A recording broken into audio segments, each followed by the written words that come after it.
This is the new most overpowered heavy ordnance in Borderlands 4. As you're seeing right there, we just shredded through Thol the Invincible in Ultimate Vault Hunter 7, getting the platinum time very easily. This is the new Draupner, which drops from the Takedown in the gold and platinum chests. Now, what makes this thing so powerful is that it shoots at those waves of projectiles that'll return back, dealing 75% of the card damage here. But there are two key interactions that we can abuse to give this even further damage. Even without this, this is still one of the best weapons in the entire game. But things like active fire will apply to every single shot of this. So firing a fully charged weapon within 0.5 seconds of getting that full charge deal 100% extra damage. This is a Ripper weapon, it works with this. In addition, the Raiden, this is a new SMG that was added in the Bounty Pack 3. Whenever you get kills with this thing, it can give an increased projectile count. Now, you can see the gun card damage here is insanely high. It will work with that, and that's how I was able to drop Thol that quickly in Ultimate Vault Hunter 7.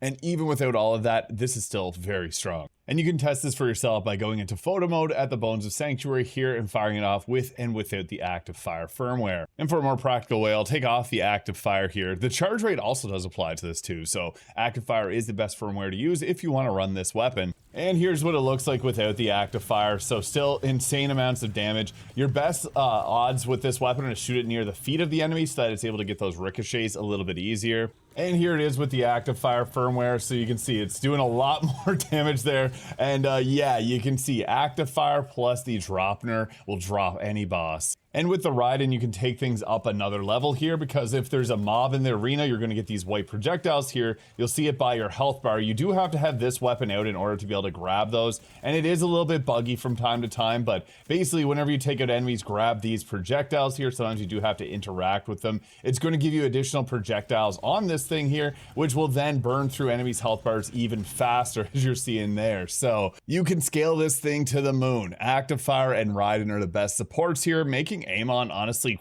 crazy powerful. I do know Cash and Harlow do have infinite ammo builds. Harlow's a little bit more difficult to get to use, and Cash is just like the most broken character in the game, but this makes Amon crazy because if you're looking to do the new Takedown, you can bring out the Heimdahl for the general mob sections, as these will hunt down the enemies, making it a lot easier. And then when you get to the final boss, you can pull out the Draupner, or you can use this against any of the final bosses in the game and just drop them. This is one of the best weapons in the game, and I just want to do a quick video showing how to get the best use out of it. And I think this is why they buffed up the disc jockey, which was previously a similar weapon to this, shooting at those discs. This will now do splash damage to deal with crystals from like Bloom Reaper the Invincible, but they have a very similar 120 centimeter splash radius, but this one is just by and far a lot better. You do have to do the takedown to get it, but mixed with the Heimdahl, Amon is honestly, I would say, the third strongest Vault Hunter, and he does it effortlessly with his setup here. As long as you have Tailed the Comet from the blue skill tree and Primal Surge, you're able to sustain your ammo, and it gives you shield restoration, which allows you to also use things like the Watch for Dinner with an amp to drain your gun's shields to give yourself 150 gun damage, which this counts as an ordnance and a gun as well. And the fun thing, if you didn't know, Full Spectrum Arsenal will take any gun damage increases you get and make it times by 1.5. So if you have really this, it's 75% extra gun damage instead of 50% when you take this specialization. So yeah, this weapon is absolutely powerful. Let me know your thoughts on it in the comments. Hit the subscribe button below if you enjoyed, and we'll catch you in the next video.